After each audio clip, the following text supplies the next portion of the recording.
Daniel grew up in a small town where dreaming big was often seen as foolish.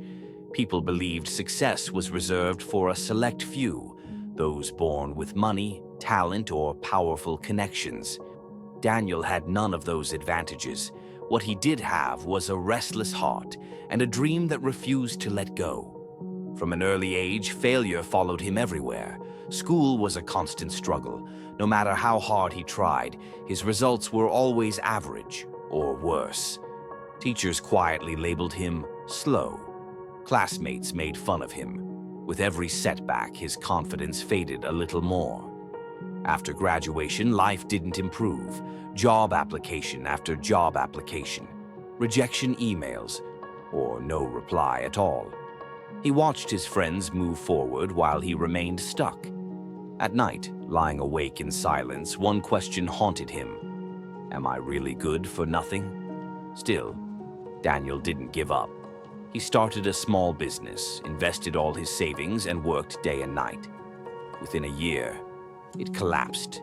Debts grew, relationships strained, and even the people who once believed in him told him to stop dreaming and settle for less. That was the darkest chapter of his life. Daniel avoided people. He avoided mirrors. Failure felt like his identity. Then one quiet evening, while sorting through old notebooks, he found a line he had written years ago. If I stop now, I will never know how close I was to success. That sentence changed everything. Failure wasn't punishing him. It was preparing him. Every mistake carried a lesson. Every loss carried meaning. Daniel started again, slowly, patiently. He learned new skills, read books, listened to mentors. He stopped comparing himself to others and focused on becoming just 1% better each day. When he failed again, and he did, he no longer felt ashamed. Instead, he asked, "What is this trying to teach me?" Years passed. Progress was slow, but real. Daniel found a job that valued effort over perfection. Later, he started another business, this time with better planning, stronger discipline, and a calmer mind. It didn't grow overnight, but it survived. Then it grew. Then it flourished.